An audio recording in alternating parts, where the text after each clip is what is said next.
afternoon, everyone. My name is Shvartz. I'm CEO of ParkWise. Actually, they say you never get enough parking in Boston, but lucky you, you got 2 parking apps tonight.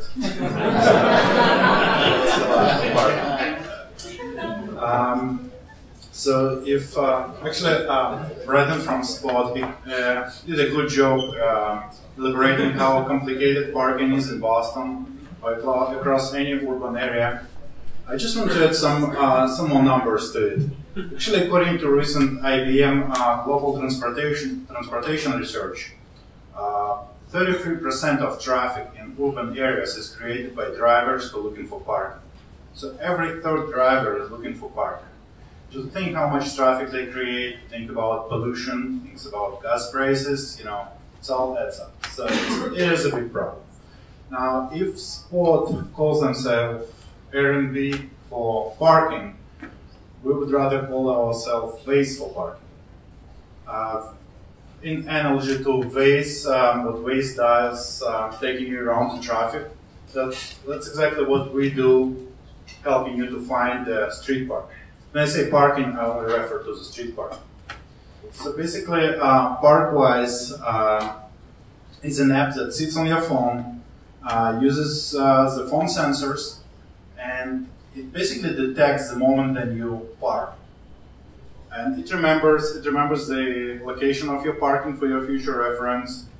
It may provide you some additional notification about street cleaning event that happens at this parking location, or it may tell you about snow emergency that may happen at this parking location. Given the last winter, probably 10 or 12 filters. And basically, once you approach your car, it notifies other users that you're about to leave. About like 2 minutes before you reach your car, all other users may see on the map a sign that tells that you're leaving soon. And once you left, they put a new sign, there's a free slot. So basically, it's crowdsourced based. As more people we get to use this app, as more accurate it is. And that's basically the concept. Where is the revenue? That's what my CFO always asks. Where is the revenue? Honestly, we're not looking for the revenue in next year, probably. We just want to become popular. We believe with all the self-driving cars, electric cars, to definitely create some value.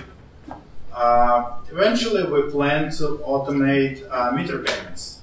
Basically, right now in Boston, there is an app that you can just open, type in zone number, predict for how long you're going to park, and just pay with some fee added on. What we can do, we can detect where you park, so we immediately know the zone number.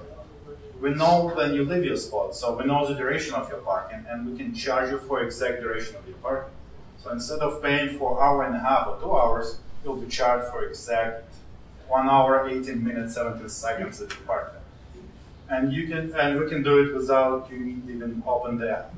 So it's more like easy pass for mass buy type of thing. So eventually we plan to go into this market, and this is where we plan to make revenue. Yeah, I guess that's it.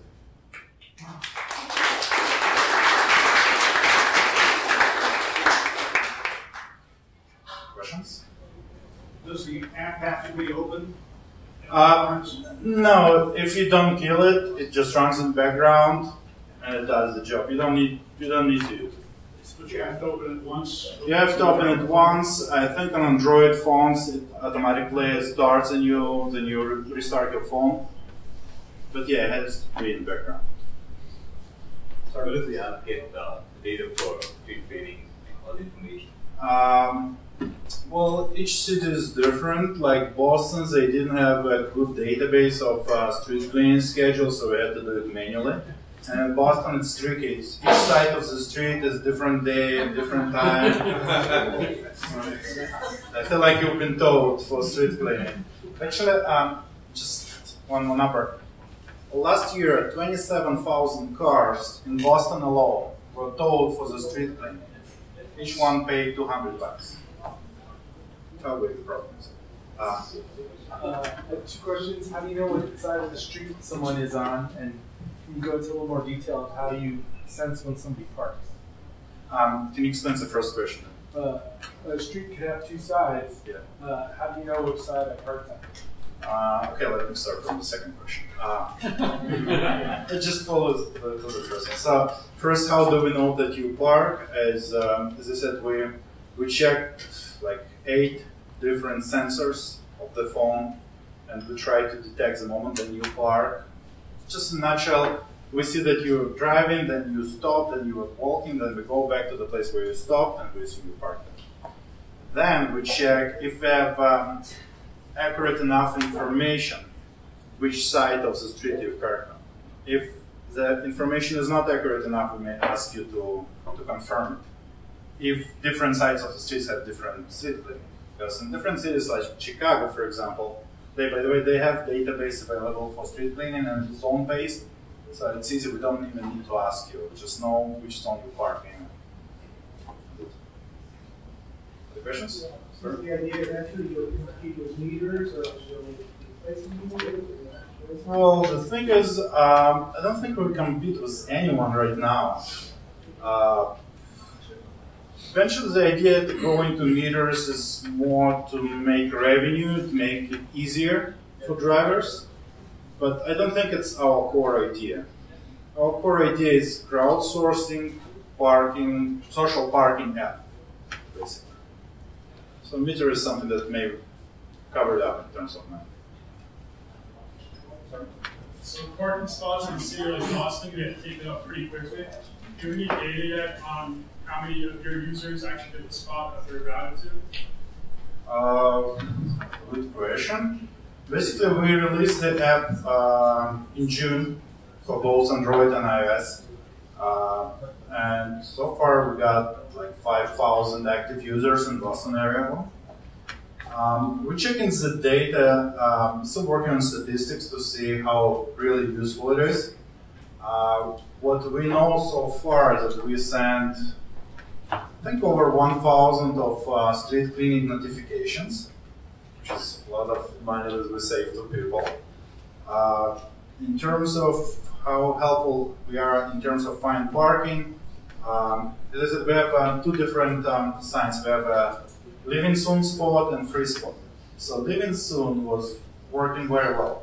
Basically, it tells you like 2 minutes before the spot become available that someone's free. So that worked probably in 80% of the time. So then we see user approach the living soon spot, they get parked.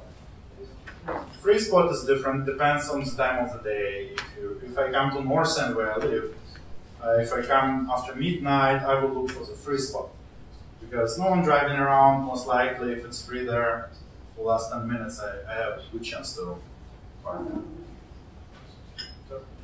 Do you ever see yourself working with like restaurants or museums to replace LAs or things like that? I don't know, I didn't think about it. But it's a good idea, yeah, maybe. Yeah, right? At this point, we position ourselves as a service for residents of specific neighborhood. It's the same people who come every day and park there every day. They worry about street cleaning. They most likely they don't pay meters. And it's the same people, so it's easy to reach the critical mass. So they can really exchange the parking information. We just help them to do it. Sorry? You mentioned